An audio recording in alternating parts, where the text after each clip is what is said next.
One of the most satisfying parts of riding a fixed gear is the feeling of a buttery smooth, interconnected drivetrain. In this video, we'll talk about 4 out of the 9 of my top tips to get your fixed gear drivetrain running buttery smooth, so you can enjoy riding your bike to the fullest.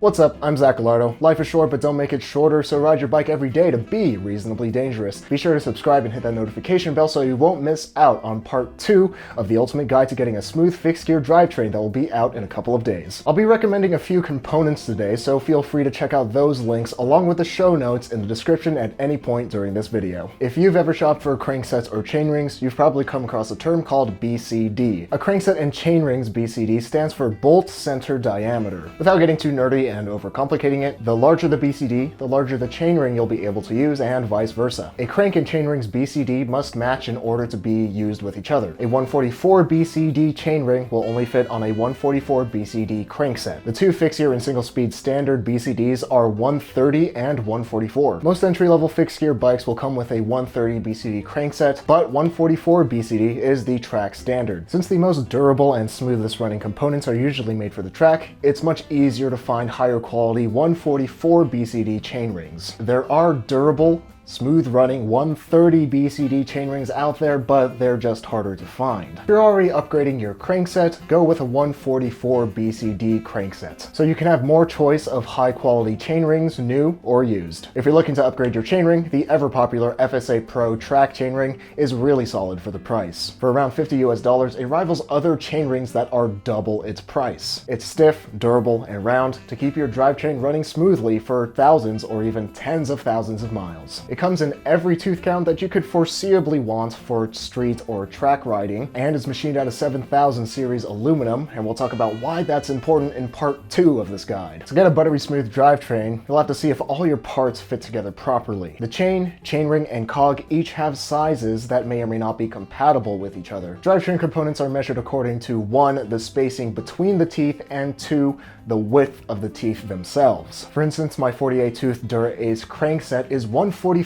BCD, so it'll fit on my 144 BCD crankset, and the tooth spacing is 1/2 inch, while the tooth width is 3/32 of an inch. That's hard to say, 3/32.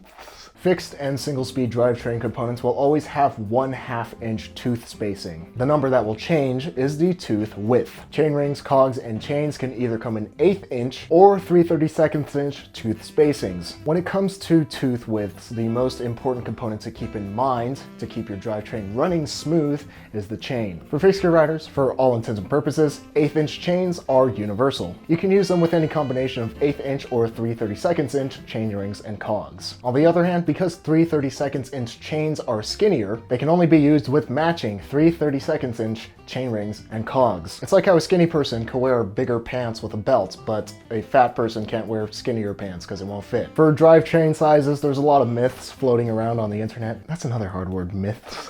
Some people will say that 1/8 inch chains aren't universal and can only be used with 1/8 inch cogs and chain rings. They'll say without evidence that mixing an 1/8 inch chain with 3/32 inch components will increase the likelihood of your chain falling off and that your components will wear out faster. I've been using 1/8 inch chains with 3/32 inch cogs and chain rings for the past 3.5 years, and I can say that this is 100% false. My drivetrain runs smoothly, wears out at the same rate, and my chain has never come off. Chainline is how straight your chain is across your cog and chainring. A chainline that's off may cause grinding on your gears and cause your drivetrain to wear out faster. Also, the grinding just feels icky and isn't nice to ride. Chainline is affected by your frame's rear wheel spacing and bottom bracket. Most single speeds and fixed gears will be spaced at 120 millimeters in the rear dropout, while some others, like my bike, will be spaced at 130 millimeters. These spacers are added to get the hub to fit in the axle and to get a straight chainline. With the correct hub spacing for your rear dropout, the rear wheel will slide in without any play. To ensure a straight chainline, make sure you have the right bottom bracket for your cranks. Each cranks require a specific bottom bracket measurement that will give a straight chainline. If you have the wrong bottom bracket for your cranks, it may skew your chain line and cause grinding. Or worse, your cranks could fall off while you're riding. But don't worry, if you have a stock crankset on your bike, it's probably fine.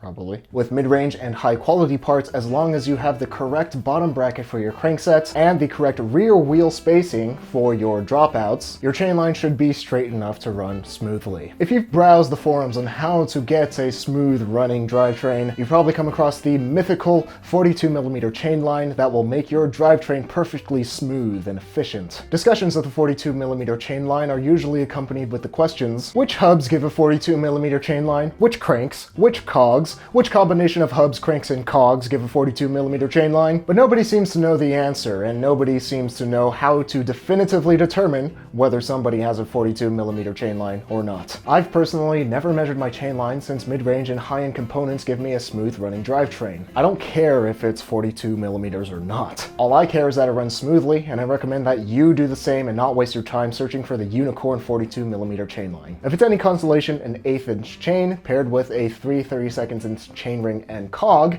theoretically compensates for a less than perfect chainline. This is what I run on my bike, and I have a smooth drivetrain that I'm perfectly happy with. But if you need to straighten out your chainline, which is usually necessary with lower end components, check out the chainline video that will be in the playlist at the end of this video. Proper installation is key if you want a buttery smooth fixed gear drivetrain. When installing or maintaining, clean the threads with degreaser, then re-grease them once they're dry. Grease your bottom bracket threads, your bottom bracket bearings if you have an inferior, antiquated NJS bottom bracket, come at me, and your cog and lock ring threads. This way your bottom bracket won't creak and your cog won't slip when pedaling. Pro tip, don't grease your bottom bracket spindles or else you might over tighten it and damage it and you might have to get a new one. I recommend doing this about every 6 months, more often if you ride where it's wet and less often if you ride where it's dry. I've been using Lucas heavy duty grease since forever because it's on Amazon and I'm a lazy shopper. It's waterproof, it keeps my bike silent, and it's affordable as far as greases go. Seriously, like, I like bikes, but $45 for grease is a bit ridiculous. For degreaser, I use this grease lightning stuff because it obviously has the best name. Cleanliness is the most important part for keeping your fixed gear running smoothly, and the threads are often the part that is most neglected and get gunked up. So clean them up and re-grease them to get your bike running smoothly and silently. Question of the day, what are your top tips for getting a buttery smooth fixed gear drivetrain? Or single speed, I guess. Let's get a discussion going on in the comments. Fixie famous shoutouts to Mikey Sincox, Jeziel, Vandeventer, Evil Ernie, and Dorella01 for making these videos possible through their support on Patreon. Don't watch this upcoming video if you haven't ridden your bike yet. Instead, ride your bike every day to be reasonably dangerous.